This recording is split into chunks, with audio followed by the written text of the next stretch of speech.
feedback. Yeah. And this is just another example.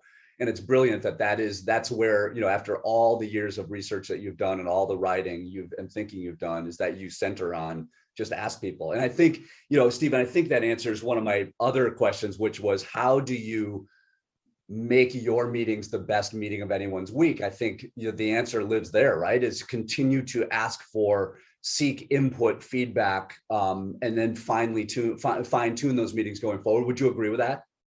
I would, but let me share an innovation on that front that I think your students might find interesting. Please. So one way to make a meeting highly memorable is when people feel like they've done something very important. So when we think about meeting agendas, we often structure meeting agendas as a set of topics to be addressed. What I want to challenge your students to do is try to organize your agenda as a set of questions to be answered. Mm-hmm. And this action causes you to really think about the meeting and what you're hoping to achieve. And by framing agenda items as questions, you now have a better sense of who really has to be there, right? Because they're relevant to the questions. Right. By framing agenda items as questions, you know when to end the meeting if the meeting has been successful because the questions have been answered. By framing agenda items as questions, you create a really exciting challenge for attendees that draws them in and makes it feel like what they're doing is important. And then finally, Craig, if you can't think of any questions, what do you think that tells you? Don't have the meeting. Exactly. Well, I love this too, because, and you said this, but I'm just going to give it a different word. Answering those questions throughout the meeting gives people, the attendees, a palpable sense of achievement. Like, hey, we did that. Like, that's the answer, or we got towards an answer, or we know what to do next, or whatever. I love it. Okay. Now, my last question for you, and I will let you get back to your day. This is just fantastic. So, Stephen, surgeons, pilots, et cetera, surgeons would never walk into an operating suite without having a sort of a pre-op or pre-flight, if you're a pilot, checklist. Okay. What's yours? If you had to create a 5 or 10 point checklist that absolutely has to be true to crush your meetings, what would it look like? All right. So first of all, do you have a strategic purpose to meet? Okay. Who are the right people that have to be there? Okay.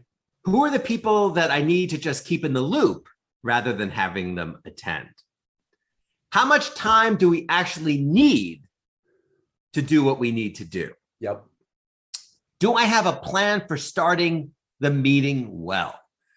Love it. Interestingly, as a meeting leader, your mood actually matters. It sets the tone. Research suggests it even produces a contagion effect on attendees, where attendee mood mirrors yours. So starting the meeting with energy, appreciation, and gratitude is absolutely critical.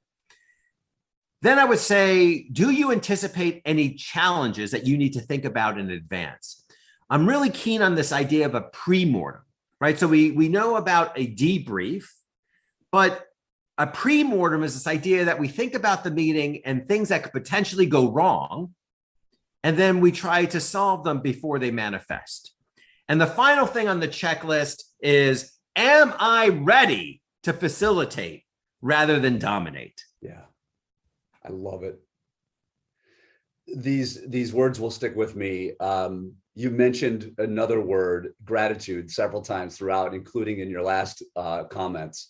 I am grateful to you, Dr. Stephen Rogelberg, for spending some time with me and with us, and just sharing your hard-earned wisdom from all of your research and this wonderful book, The Surprising Science of Meetings.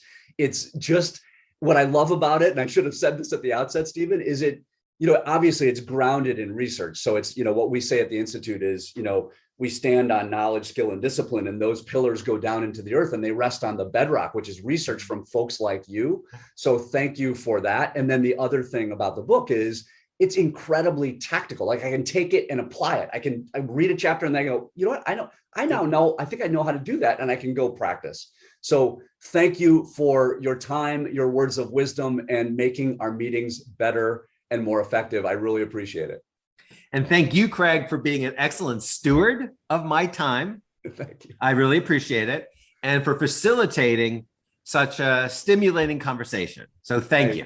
Thank you. You have made my day, my friend. Be well, and my best to you, and we will talk soon. Thank you. Thank you.